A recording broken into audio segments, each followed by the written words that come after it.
A 73-year-old grandmother sits in her kitchen in Alabama, hands trembling as she holds a letter from her megachurch. After 42 years of faithful service, weekly tithing that totaled over $200,000, and countless hours volunteering in children's ministry, she's been informed that the pastor who baptized her grandchildren has been quietly moved to another state. The reason? An investigation into inappropriate conduct with staff members. No police were called. No congregation was informed. Just a quiet transfer, a new pulpit, fresh faces who don't know his history. She calls the denominational office. They tell her they can't discuss personnel matters. She's not alone. Across the American South, a pattern has emerged so disturbing, so systematic, that it's begun to shake the foundations of institutions that have stood for over a century.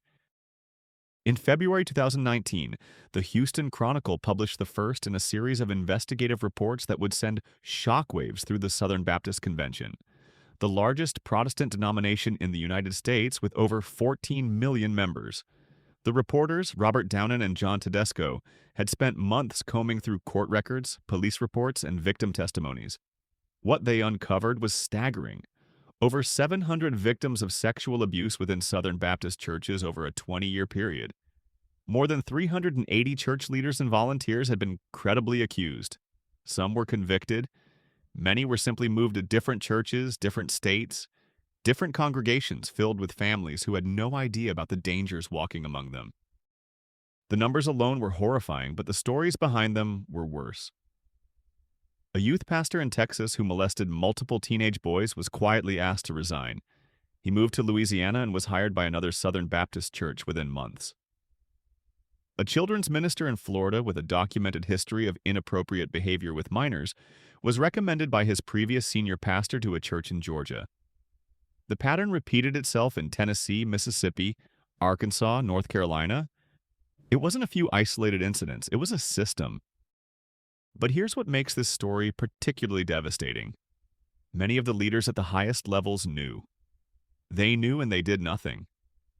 Some actively worked to suppress information, to protect institutional reputation over vulnerable children, to maintain power structures that had existed for generations. In leaked emails and internal communications that would later surface, executives at the Southern Baptist Convention's Executive Committee discussed victims and allegations with language that revealed their true priorities. One email referred to a survivor advocate as evil and described her efforts to create a database of accused abusers as a threat to the denomination. The threat wasn't abuse. The threat was accountability. Let me tell you about Krista Brown. In the mid-1970s, when she was just 14 years old, she was groomed and sexually abused by the youth minister at her Southern Baptist church in Texas. For years, she carried the shame and trauma in silence, believing somehow that she was responsible, that she had done something wrong. When she finally gathered the courage to report what happened in 2006, 30 years later, she thought she'd find support from the denomination. Instead, she found a wall of indifference. Officials told her there was nothing they could do. The Southern Baptist Convention, they explained, operates on church autonomy. Each individual church is independent. The convention has no authority to investigate or discipline member churches. It was a carefully crafted legal position that served one purpose: protecting the institution from liability. But Krista didn't give up. She became one of the most vocal advocates for reform, pushing the denomination to create some mechanism for tracking accused abusers, to prevent them from simply moving from church to church. For over a decade, she was largely ignored or dismissed, until the Houston Chronicle report made ignoring the problem impossible. The numbers from that initial investigation were based only on publicly available records: convictions, arrests, lawsuits. The actual scope was certainly larger. How much larger? Nobody knows. Because unlike the Catholic Church, which maintains centralized records, or the Episcopal Church, which implemented strict reporting protocols after their own scandals, the Southern Baptist Convention had nothing. No database, no tracking system, no mandatory reporting requirements beyond what state law required. And in their theology of church autonomy, they had the perfect excuse to maintain that vacuum of accountability. Welcome to Professor Archive. Before we go deeper into the story, I'm curious about you, the person watching this right now. Where in the world are you watching from, and what time is it there? Drop it in the comments. I love seeing our global community come together around these important historical investigations. And if you appreciate the research and time that goes into these documentaries, consider leaving a super thanks. It genuinely helps us continue producing in-depth content like this. Now, to understand why this scandal has been so difficult to address, you need to understand the structure and culture of the Southern Baptist Convention. Founded in 1845, the denomination split from Northern Baptists over the issue of slavery. Southern Baptists defended the right of missionaries to own enslaved people. This historical reality is important because it reveals something about the denomination's foundational relationship with power, hierarchy, and moral blind spots. The very DNA of the institution was created to defend the indefensible by using theological arguments. Fast forward to the 20th century, and the Southern Baptist Convention became known for its conservative theology, its emphasis on biblical inerrancy, its strong stance on what they called family values. They were outspoken against abortion, against same-sex marriage, against cultural trends they saw as moral decay. They positioned themselves as the guardians of Christian morality in America, and yet, within their own walls, a moral catastrophe was unfolding that they consistently refused to address with the same vigor they apply to external cultural issues. The concept of church autonomy, which Southern Baptists hold as a core principle, means that each local congregation is independent. The National Convention can't tell individual churches what to do, who to hire, or who to fire. In theory, this protects religious liberty and prevents denominational overreach. In practice, it created a system where accountability was nearly impossible. A pastor credibly accused of abuse could be quietly dismissed from one church and hired by another Southern Baptist church the next month, and there was no mechanism to flag this. No background check shared between churches, no warning system, nothing. But this wasn't just a structural problem, it was also deeply cultural. In many Southern Baptist churches, the pastor holds enormous authority. He's not just a spiritual leader, he's often the most powerful person in the community. His interpretation of Scripture is treated as nearly infallible. Questioning him is equated with questioning God. This creates an environment where victims, especially children and women, face enormous pressure not to speak out. To accuse a pastor is to risk being labeled a troublemaker, a liar, someone working against God's anointed leader. Multiple survivors have described being told by church leaders that if they reported their abuse, they would be destroying the church, causing people to lose faith, doing Satan's work. Consider the case of Jennifer Lyle. In 2019, she came forward with her story of being sexually abused by a former Southern Baptist seminary professor over multiple years, beginning when she was his student. Lyle was herself a high-ranking executive at Lifeway Christian Resources, the publishing arm of the Southern Baptist Convention. She had everything to lose by speaking out, and she knew it. When she finally reported what happened, she was pressured to sign non-disclosure agreements. When she refused and went public, she faced a smear campaign. The seminary initially framed the situation as a morally inappropriate relationship between adults, rather than what it was, an abuse of power by a professor against his student. The language mattered. Calling it a relationship implied consent and equality. Calling it abuse would require institutional accountability. The pushback against Lyle was fierce. She received death threats. She was called a liar and a seductress. Online forums lit up with discussions about whether she was really a victim or just a woman with regrets trying to destroy a man's reputation. This is the culture survivors were walking into when they considered reporting abuse. It wasn't just about facing your abuser. It was about facing an entire system designed to protect him. Then came the leaked report. In May 2022, an independent investigation commissioned by the Southern Baptist Convention released its findings. The report, conducted by Guidepost Solutions, was over 280 pages long. It detailed how the Executive Committee of the Southern Baptist Convention had mishandled abuse allegations for nearly 2 decades. Specifically, it focused on the actions of former SBC President Johnny Hunt, who was accused of sexually assaulting a pastor's wife. The report found the allegations credible. It also detailed how D. August Boto and other executive committee staff maintained a secret list of accused abusers but refused to take any action or make the list public. Let that sink in. They had a list. They knew who these people were. And they kept it secret. When asked why, the explanations were always the same: liability concerns, respecting church autonomy, not wanting to violate privacy. But those legal and theological justifications masked a simpler reality. Protecting the institution was more important than protecting children. The report also revealed systematic efforts to discredit and vilify survivors who spoke out. Internal emails showed staff members mocking victims, questioning their motives, and strategizing about how to minimize the scandal's impact on the denomination's reputation. One email thread discussed whether they could characterize survivor advocates as having a personal vendetta against the convention. The dehumanization of victims wasn't accidental, it was strategic. When the Guidepost report was released, there was a moment when it seemed like real change might be possible. The Southern Baptist Convention's annual meeting in June 2022 was emotionally charged. Thousands of delegates, called messengers in Baptist polity, gathered to vote on reforms. Survivors spoke from the floor, some through tears, pleading for accountability. The convention voted to create a permanent task force to address abuse and to make the secret list of accused abusers public. It felt like a turning point. But then came the backlash.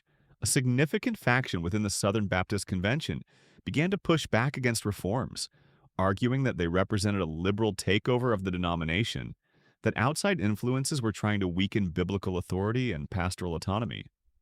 Some prominent pastors began to frame the abuse crisis as being exaggerated by activists with ulterior motives. They pointed to the secular media's coverage as evidence of anti-Christian bias rather than legitimate journalism exposing real problems. What happened next reveals the deep divisions within American evangelicalism. In February 2023, the Southern Baptist Convention made a decision that shocked many observers.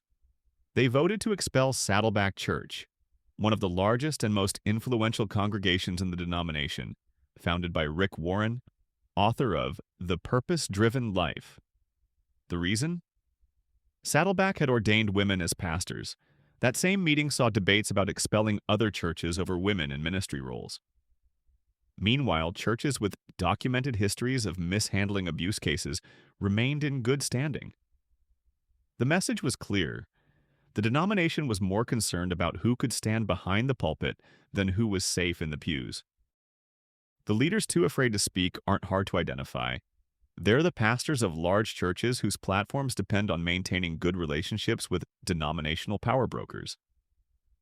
They're the seminary presidents who know that speaking too loudly about abuse might affect donations from wealthy conservative donors. They're the state convention executives who have built careers on not making waves. Some of them genuinely believe that addressing the abuse crisis too aggressively will harm evangelism, will cause people to lose faith, will give ammunition to critics of Christianity. Others are simply protecting their own positions, their own comfort, their own reputations. But there are also leaders who have spoken up, often at great personal cost. Russell Moore, who served as the head of the Ethics and Religious Liberty Commission of the Southern Baptist Convention, became one of the most vocal advocates for reform. He pushed for the independent investigation. He called out the culture of cover-up. He stood with survivors. And for doing so, he faced enormous pressure. In 2021, Moore resigned from his position, later revealing that he had been subjected to psychological warfare by other SBC leaders who wanted him silenced. He described receiving threats, being told he was disloyal to the denomination, and watching as other leaders worked behind the scenes to undermine him. Moore eventually left the Southern Baptist Convention entirely, joining the Anglican Church in North America. His departure was a loss for reformers, but also a revealing moment. If someone in Moore's position, with his conservative credentials and institutional standing, couldn't survive pushing for accountability, what did that say about the denomination's willingness to change? The scandal isn't limited to the Southern Baptist Convention, though they've received the most media attention. Similar patterns have emerged in other conservative evangelical denominations and networks. The Willow Creek Community Church scandal, where founding pastor Bill Hybels was accused by multiple women of sexual misconduct and abuse of power, revealed similar dynamics. Initial denials, attacks on accusers, slow institutional response. The Mars Hill Church collapse after revelations about Mark Driscoll's abusive leadership showed how celebrity pastor culture creates environments where accountability is nearly impossible. The Hillsong megachurch network has faced its own reckonings over abuse allegations and cover-ups. There's a common thread in all of these stories. Charismatic male leaders, institutional protection, emphasis on loyalty to leadership over truth-telling, theological language used to silence dissent, and victims, mostly women and children, whose trauma is treated as less important than protecting the reputation of men and institutions. What makes this particularly challenging is that for many believers, their church isn't just a place they attend on Sunday. It's their entire community, their social network, their source of meaning and identity. To acknowledge that your church or denomination has systematically failed to protect children is to face a crisis of faith. It's to question authority figures you've trusted for years or decades. It's to wonder whether the theology you've built your life around has been used to manipulate you. That's a lot to process, and it's easier psychologically to dismiss allegations, to believe that the media is exaggerating, to trust that your leaders have good reasons for their decisions. This is why systemic change has been so slow. It's not just about reforming policies, though. That's important. It's about changing a culture that has, for generations, prioritized institutional preservation over individual protection. It's about confronting the uncomfortable truth that conservative theology's emphasis on hierarchical authority and male headship has created environments where abuse can flourish and accountability can be avoided. The question survivors keep asking is simple. Why is it so hard to just protect children? Why does every reform proposal get bogged down in debates about theology, autonomy, and institutional authority? Why are churches more afraid of lawsuits than of predators? The answer, uncomfortable as it is, seems to be that the current system benefits those in power. Pastors want autonomy to lead their churches without outside interference. Denominational leaders want to avoid liability and maintain their authority. Changing the system would require giving up power, accepting oversight, admitting failures. And power once held is rarely surrendered willingly. Some progress has been made. The Southern Baptist Convention did eventually release a portion of the secret list, though advocates argue it's incomplete and lacks sufficient detail. Some state conventions have implemented stricter background check requirements. Training programs on abuse prevention have been expanded. But survivors and advocates say these changes are insufficient and often not enforced at the local church level. There's also a generational divide emerging. Younger evangelicals, particularly those in their 20s and 30s, are increasingly unwilling to accept the status quo. They're demanding accountability, transparency, and institutional reform. Many are leaving the Southern Baptist Convention and other conservative evangelical denominations entirely, either joining more progressive Christian traditions or abandoning institutional religion altogether. The exodus has been significant enough that denominational leaders are beginning to worry about long-term sustainability. But rather than addressing the root causes, some leaders have doubled down, insisting that the problem is young people being influenced by secular culture rather than legitimate grievances about institutional failures. The financial implications are also becoming impossible to ignore. Giving to the Southern Baptist Convention's cooperative program, which funds missions and seminaries, has declined. Attendance at many churches has dropped. High-profile scandals make it harder to attract new members and retain existing ones. At some point, institutional self-interest might finally align with doing the right thing, though it's a cynical calculus. International observers have watched the American evangelical abuse crisis with a mixture of concern and recognition. Similar patterns have emerged in evangelical communities in Brazil, South Korea, Nigeria, and other countries with significant evangelical populations. The problem isn't uniquely American, though the specific cultural and legal context in the United States has shaped how it's unfolded here. What seems to be universal is that wherever you have hierarchical religious structures with minimal accountability and significant cultural authority, you create conditions where abuse can occur and be covered up. The Catholic Church's abuse scandal, which exploded into public consciousness in 2002 with the Boston Globe's reporting, provides both a warning and a possible roadmap. The Catholic Church initially responded with denial, minimization, and institutional protection. It took years of sustained pressure, lawsuits, and declining membership before meaningful reforms were implemented. Even now, decades later, the work is ongoing and imperfect. But the Catholic Church did eventually create reporting mechanisms, implement training programs, and acknowledge institutional failures in ways that seemed impossible in the early days of the scandal. The question is whether evangelical denominations will follow a similar trajectory or whether their decentralized structure will make comprehensive reform impossible. One of the most troubling aspects of this scandal is how it's been weaponized in broader culture war battles. Some conservative commentators have tried to frame the coverage of evangelical abuse as anti-Christian bias from secular media.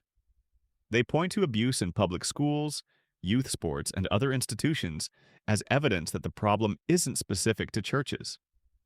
While it's true that abuse occurs in many contexts, this whataboutism misses the point. Churches claim moral authority. They position themselves as guardians of righteousness. They instruct their members on how to live ethical lives. When they fail to protect children while simultaneously lecturing the culture about morality, the hypocrisy is glaring and deserves scrutiny. On the other side, some secular critics have used the scandal to dismiss all of Christianity or religion in general as inherently corrupt. This is equally problematic. Abuse occurs in religious and secular institutions alike. The issue isn't belief in God, but rather unchecked authority, lack of accountability, and systems that prioritize institutional preservation over individual protection. There are religious communities that have successfully implemented safeguarding measures where transparency and accountability are valued, where victims are believed and supported. The problem isn't faith itself, but specific cultural and structural failures. What's needed is a clear-eyed assessment that avoids both defensive minimization and opportunistic exploitation. The abuse crisis in evangelical churches is real, it's widespread, and it's been systematically mishandled. That's true regardless of your religious beliefs or lack thereof, and addressing it requires institutional reforms, cultural change, and individuals willing to speak truth even when it's uncomfortable or costly. Some survivors have expressed frustration that the conversation often centers on institutional reform rather than individual healing. Behind every statistic is a person whose life was irrevocably altered by trauma. Children who lost their innocence, their faith, their sense of safety. Adults who carry the weight of abuse for decades, struggling with depression, anxiety, relationship difficulties, spiritual crises. The institutional machinations, the legal battles, the political maneuvering, all of that matters, but it can overshadow the human cost. What survivors often want most isn't elaborate reform proposals. It's to be believed, to have their experiences validated, to see their abusers held accountable, to know that their suffering mattered enough for the institution to change. The theological questions raised by this scandal are profound. How do you reconcile the belief in a church as the body of Christ with the reality of systematic institutional evil? How do you trust spiritual authority when it's been so consistently abused? How do you read biblical passages about leadership, authority, and submission when they've been weaponized against victims? For many survivors, these aren't abstract theological debates. They're existential crises that shake the foundations of their faith. Some have found healing by re-examining their theology, by exploring different Christian traditions, by finding communities that practice accountability and transparency. Others have left Christianity entirely, unable to separate their faith from their trauma. There's no one right path through that process, and judging survivors for how they navigate their healing is both cruel and counterproductive. As we approach the end of this documentary, it's worth asking, what happens next? Will the Southern Baptist Convention and other evangelical denominations implement meaningful reforms? Or will this moment of reckoning pass as institutional fatigue sets in and other issues dominate attention? Will leaders find the courage to speak up, even at personal cost? Or will the culture of silence reassert itself? Will survivors continue to be believed and supported? Or will they once again be dismissed and marginalized? The answer depends, in part, on whether ordinary church members demand change. Institutional leaders respond to pressure. If congregants make clear that they won't accept business as usual, that they expect accountability and transparency, that they'll vote with their feet and their wallets if necessary, then change becomes possible. But if most people remain silent, prioritizing comfort over confrontation, then the cycle will continue. It also depends on journalists, survivors, and advocates maintaining pressure even when the story isn't making headlines. The Houston Chronicle's investigation worked because reporters committed to sustained coverage, not just a one-off expose. Survivors like Krista Brown and Jennifer Lyle have kept the issue alive for years, often at great personal cost. That work needs to continue and be supported. Legal accountability matters too. Lawsuits have proven to be one of the most effective mechanisms for forcing institutional change, not because financial penalties are the goal, but because they create consequences that institutions can't ignore. Extending or eliminating statutes of limitations for abuse cases, as some states have done, allows survivors to pursue justice even when abuse occurred decades ago. These legal changes have been hard-fought victories against powerful lobbying from religious institutions concerned about liability. The scandal rocking Southern Christianity isn't a simple story of good versus evil. It's a complex web of theology, power, institutional self-preservation, cultural dynamics, and human failure. There are no easy answers, no quick fixes. But the starting point has to be honesty. Acknowledging what happened, believing survivors, accepting institutional responsibility. Everything else builds from there. If you've made it this far, thank you for engaging with this difficult subject. These aren't easy stories to hear, but they're important ones to understand. If this video has given you something to think about, consider subscribing to Professor Archive for more in-depth historical investigations. And if you want to support the work we do, a like, a share, or a super thanks makes a real difference. The grandmother in Alabama, the one who started this story, eventually left her church. After 42 years, she couldn't stay in an institution that she felt had betrayed everything it claimed to stand for. She still believes in God, she'll tell you that, but she doesn't trust the institution anymore. She's not alone in that loss of trust. And until the leaders find the courage to truly address the scandal in their midst, that trust won't be restored. The question isn't whether the scandal is real. The evidence is overwhelming. The question is whether those in power care enough to do something about it.